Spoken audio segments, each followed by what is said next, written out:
वेफांग में खुश आमदीद। ये शहर चीन में सब्जियों के आबाई शहर के तौर पर जाना जाता है। वेफांग में शुगुआंग शहर सब्जियों के ग्रीन हाउसेस की जाय पैदाइश और चीन में सब्जियों का सबसे बड़ा डिस्ट्रीब्यूटर भी समझा जाता है। 6 लाख मुँह यानी 40,000 हेक्टेयर तक पहुंच जाता है। यही वजह है कि चीन में आज एक सब्जियों का मेला लगा हुआ है, यानी इस शहर में। तो आइए रेलवे स्टेशन से इस सब्जियों के मेले तक हमें फॉलो करें और देखते हैं कि वहाँ पर हम क्या आपको नई चीज़ दिखा सकते हैं। साइज के एतबार से सबसे बड़ी किस्म जाइंट पंपकिन है। इसके पत्ते नमग्या पौधे के पंखे की तरह, बड़े पत्तों, कुएं की रस्सी की तरह मोटी बेलें और इसके फल एक पे सकता है। एक बार जब ये तेजी से बढ़ना शुरू कर देता है तो ये एक दिन में तकरीबन 10 किलो तक बढ़ सकता है और आखिर में 500 किलोग्राम से ज्यादा तक बढ़ सकता है। ये न सिर्फ खाने के काबिल है बल्कि इसका इस्तेमाल दवाओं और सजावट में भी होता है। इसमें ड्रेंचिंग, खांसी से निजात, डायोरेसिस और खूबसूरती हासिल करने के हवाले से अफादियत पाई जाती है। मौजूद हैं। एक तरफ सब्जियों की इन बेहतरीन नई इकसाम की नुमाइश हमारे सब्जियों के काश्तकारों को इकसाम का इंतखाब करने और सब्जियों की काश्त को इंतजामी सतह पर बेहतर बनाने का प्लेटफॉर्म फराहम करेगी और इन्हें जल्द अज जल्द मार्केट में ला सकते हैं। बड़ी और ज्यादा पैदावार वाली नई सब्जियों के अलावा मुख्त महज हथेली के साइज जितना है, लेकिन इसका जायका करारा और मीठा है, जिसे स्लिमिंग क्यूकम्बर कहा जाता है। इसमें प्रेपोनायोडिक एसिड की मिकदार बहुत ज्यादा है, जो कि आम खीरे से 3 से 5 गुना ज्यादा है। प्रेपोनोलिक एसिड एक छोटा मॉलिक्यूलर एसिड है जो चीनी को चर्बी में तब्दील करने से रोक सकता है। ये एंटी शुगर और चिकनाई कम करने के हवाले से बहुत अच्छा है। इस खीरे का जायका बहुत अच्छा है। इसकी जिल्द फिल्म की रील की तरह बहुत पतली है, इसलिए इसका जायका बहुत लजीज है। इस वक्त हमने इसे 1000 मुँह फी हेक्टेयर से ज्यादा के रकबे पर काश्त किया है, जिसकी फी मुँह आमदनी 3,30,000 से ज्यादा है। इन अक़साम के अलावा आप स्पेस प्लांटेशन को भी मुलाहिजा कर सकते हैं, जिसे सब्जियों के मेले में पहली दफ़ा पेश किया गया था। आइए सब्जियों के खलाई सफ़र पर एक नज़र डालते हैं। नुमाइशी एरिया में 10 से ज्यादा इकसाम की स्पेस ब्रीडिंग्स रखी गई हैं, जिनमें बैंगन, काली मिर्च और टमाटर शामिल हैं। बीजों को खला मिलाया गया था ताकि इनकी जीन्स तब्दील किए जाएं और फिर इनको जमीन पर वापस लाया जाए। नई इकसाम के होने की वजह से वो आला पैदावार, बीमारियों के खिलाफ मजबूत मज़ाहमत और उम्दा मेयार फराहम करती हैं। हम जानते हैं कि चीन और पाकिस्तान के दरमियान स्पेस सीड के शोबे में बहुत ज़्यादा तावन है। 2022 में पाकिस्तान की 7 किस्म की जड़ी बूटियों के बीज जो हैं शंजन 40 नामी खलाई जहाज़ के ज़रिए चीनी खलाई स्टेशन पर पहुँचे और गुज़िश्ता साल के शुरू में वो कामयाबी के साथ वापस पाकिस्तान आए। पाकिस्तान मौसमियाती तब्दीलियों से मुतासर होने वाला बड़ा मुल्क है और चीन और पाकिस्तान जो सीड अफजाइश प्रोजेक्ट है, दोनों मिलकर इस मौसमियाती तब्दीलियों से ना सिर्फ उसका मुकाबला कर सकते हैं बल्कि पौधों की अफजाइश में बेहतरी भी ला सकते हैं। यही उम्मीद है कि इस तरह के मंसूबे ना सिर्फ पाकिस्तान के लिए फ़ायदेमंद होंगे बल्कि उसके जो पौधों की अफजाइश है वो मौसमियाती तब्दीलियों से नबर आज़मा होने के लिए काफ़ी मुनाफिक होगी। इस साल वेजिटेबल फेयर यानी सब्ज़ी मेले ने पाकिस्तान, जनूबी कोरिया और इसराइल समेत 10 से ज़ायद ममालिक के ताजिरों को अपनी जानिब राग़िब किया। ज़राअत और फूड प्रोसेसिंग पाकिस्तान और चीन के दरमियान ताउन के कलीदी शोबे हैं।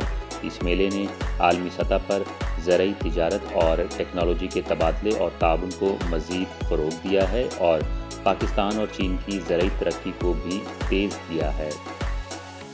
इस साल Chinese academy of agriculture sciences ने पाकिस्तान में गंदम की मॉलिक्यूलर ब्रीडिंग के लिए China Pakistan international joint laboratory की तामीर को फरोग दिया ताकि मॉलिक्यूलर ब्रीडिंग की सतह को मुश्तरका तौर पर बेहतर बनाया जा सके। दोनों ममालिक के गजाई तहफ़्फ़ुज़ को यकीनी बनाते हुए इसने बेल्ट एंड रोड से मुल्हिका ममालिक के दरमियान साइंसी, तकनीकी और सकाफती तबादलों को भी फरोग दिया। पाकिस्तान एक ज़री मुल्क है और हम चीन से ताउन और फायदा हासिल करने के मुख्तलिफ ज़राए देख रहे हैं। टेक्नोलॉजी के हवाले से शेनडुंग सूबे का तजर्बा, जिसमें बुनियादी तौर पर बड़े पैमाने पर ग्रीन हाउसेस की तामीर और टेक्नोलॉजी, ड्रिप इरिगेशन और बहुत सी दूसरी चीजों को मजबूत करना शामिल है। वो शमसी तवानाई से चलने वाले ग्रीन हाउस इस्तेमाल कर रहे हैं। ये वो तमाम चीजें हैं जिन्हें हमें सीखने और महारत हासिल करने की जरूरत है। इन तकनीकों को पाकिस्तान तक पहुँचाना है تاکہ ہم اپنی پیداوار کو بھی بڑھا سکیں اور چین اور دیگر ممالک کو برآمد کرنے کے قابل ہوں۔ ٹیکنالوجی اور بیجوں کی نشو و نما میں صوبہ شیندونگ کا تجربہ، خاص طور پر جسے وہ شو گوانگ ماڈل کہتے ہیں۔ یہ ماڈل بنیادی طور پر بڑے پیمانے پر گرین ہاؤسز کی تعمیر، technology, solar panels, drip irrigation اور دیگر بہت سی چیزوں کو مربوط کرتا ہے۔ میرے خیال میں وہ پیداوار کو بڑھانے میں کامیاب رہے ہیں، وہ بہت ماہر ہیں۔ اب یہ تجارتی مرکز بن چکا ہے۔ ٹماٹر ہی کی مثال لیتے ہیں۔ شوگوانگ شیندونگ میں ٹماٹر کو بہت وی آئی پی ٹریٹمنٹ دیا جاتا ہے۔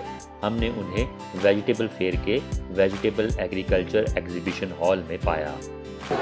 ہال 10 ڈیجیٹل ایگریکلچر پویلین کے نام سے ہے، اور یہاں پر مجھے جو ٹاسک ملا ہے وہ یہ ہے کہ بہترین سبزیوں کی مصنوعات کا یہ نمائشی علاقہ ہے۔ اس میں نئی اقسام کی سبزیاں یا جدید سبزیاں وہ تلاش کرنا ہے۔ تو آئیے چلتے ہیں اندر اور دیکھتے ہیں کون سی سبزیاں۔ ٹماٹر کے ایریا میں ہم نے ایٹامائزیشن کولنگ کا سامان نصب کیا ہے، جسے موبائل فون کے ذریعے دور رہ کر بھی کنٹرول کیا جا سکتا ہے۔ ایٹامائزیشن نہ صرف ماحول کو ٹھنڈا اور مرطوب کر سکتی ہے بلکہ کیڑوں اور بیماریوں کو بھی روک سکتی ہے۔ مصنوعی ذہانت سے لیس گرین ہاؤس میں ٹماٹر کے پودے کی بیلیں اے آئی کے ذریعے ریگولیٹ کیے گئے 20 سینٹی گریڈ سے زائد کے مناسب درجہ حرارت پر پھیلی ہوئی ہیں۔ یہ پودے پانی، کھاد اور غذائی اجزاء کو جذب کر رہے ہیں۔ سینسر کے دوسرے سرے پر محققین اے آئی کو حکمت عملی وضع کرنے کے لیے استعمال کر رہے ہیں۔ اس سال ہمارے ٹماٹر کے ایریا میں سینسر نصب کیے گئے ہیں جو ریئل ٹائم میں غذائیت کے محلول میں پی ایچ ویلیو، ای سی ویلیو، حل کردہ آکسیجن، درجہ حرارت اور پانی کے دیگر ڈیٹا کا پتہ لگا سکتے ہیں۔ یہ ڈیٹا کلائنٹ سائٹ کے ذریعے ہمارے موبائل فونز یا ڈسپلے اسکرینز پر منتقل کیا جاتا ہے تاکہ ہم ڈیٹا کے تجزیہ کی مدد سے ٹماٹروں کے لیے ایک مناسب ضابطہ بنا سکیں تاکہ وہ ایک بہترین ماحول میں نمو پا سکیں۔ انٹیلیجنٹ ریموٹ کنٹرول ٹیکنالوجی پودوں کی نشو و نما کے لیے موزوں ماحول کو یقینی بناتی ہے۔ پولینیٹنگ کے عمل کے دوران یہاں کے ٹماٹروں کی دیکھ بھال پولینیشن روبوٹ کی مدد سے کی جاتی ہے۔ اس سے آلودگی میں کمی آتی ہے اور یہ مینول یعنی دستی کام کی نسبت زیادہ درست اور مستحکم عمل ہے۔ انٹیلیجنٹ پولینیشن روبوٹ خود بخود ٹریکس کی شناخت کر کے پولینیشن کا عمل انجام دے سکتا ہے۔ یہ مختلف ٹیکنالوجی جیسا کہ ملٹی سینسر فیوژن نیویگیشن، پھولوں کی شناخت اور لوکیشن اور ملٹی فنکشنل پولینیشن کو اپناتا ہے۔ ہاتھ سے پولینیشن کا عمل غیر یقینی پن کا شکار ہوتا ہے، جبکہ روبوٹ کی مدد سے پولینیشن زیادہ مستحکم طریقہ ہے۔ کوٹا مقرر کرنے کے بعد کسی قسم کا فضلہ یا آلودگی پیدا نہیں ہوگی۔ اس میں تبدیل ہونے والے فرٹیلائزیشن فنکشن بھی ہے، جس کا مطلب ہے کہ روبوٹ میں سینسرز اور کیمرے ہیں جو خود بخود کھیت کے حالات کے مطابق سپرے کی مقدار کو ایڈجسٹ کر سکتے ہیں۔ ابتدائی ٹیسٹ کے بعد روبوٹ کا پولینیشن ایریا 1 گھنٹے میں 1000 مربع میٹر تک پہنچ سکتا ہے۔ یہ نہ صرف پولینیشن کی کارکردگی کو بہتر بنا سکتا ہے بلکہ اس سے لاگت میں بھی کمی آ سکتی ہے۔ یہ بنیادی طور پر ہوا کے ذریعے پودوں کو پولینیٹ کرتا ہے۔ روبوٹ پر ایک ایئر پمپ ہے جو یہاں پودوں کو ہائی پریشر وائبریشن کے ذریعے پولینیٹ کرتا ہے اور یوں پولینیشن مکمل ہو جاتی ہے۔ چھتے کے دونوں طرف سوراخ ہوتے ہیں جو ایک ہی وقت میں دونوں طرف کے پودوں کو پولینیٹ کر سکتے ہیں، لہذا رفتار اور کارکردگی زیادہ ہے۔ اس وقت انٹیلیجنٹ پولینیشن روبوٹ ٹماٹر جیسی ہرمافروڈیٹک فصلوں کے لیے موزوں ہے۔ تھوڑی سی ایڈجسٹمنٹ کے ساتھ اسے سبزیوں کی مزید اقسام کے لیے استعمال کیا جا سکتا ہے، جو مستقبل میں مارکیٹ کے وسیع امکانات کو ظاہر کرتا ہے۔ اس وقت ہم اسے بنیادی طور پر ٹماٹروں پر استعمال کر رہے ہیں اور بعد میں سپرے کرنے والی پولینیشن ٹیکنالوجی کو بینگن، کالی مرچ، کھیرے وغیرہ پر بھی استعمال کیا جا سکتا ہے۔ تب تک اس میں قدرے بہتر پیداوار ہو جائے گی۔ ہم اپنی مصنوعات کو پہلے پختہ کرنا چاہتے ہیں۔ ہم مستقبل میں انہیں ہالینڈ، ناروے، اسرائیل اور دیگر ممالک میں فروغ دینے کا منصوبہ رکھتے ہیں۔ ایگزیبیشن ہال میں نئے زرعی آلات کے علاوہ میزبان ملک ہال کے باہر نمائش کے ایریا میں موجود زرعی مشینری کے آلات میں خاصی دلچسپی رکھتے تھے۔ اگرچہ ملک کو بچپن ہی سے اپنے آبائی علاقے میں زرعی مشینری چلانے کا تجربہ تھا، لیکن پھر بھی جب انہوں نے نمائش میں زرعی مشینری کے آلات دیکھے تو وہ حیران رہ گئے۔ اس میں بہتری بھی لائی جا سکتی ہے۔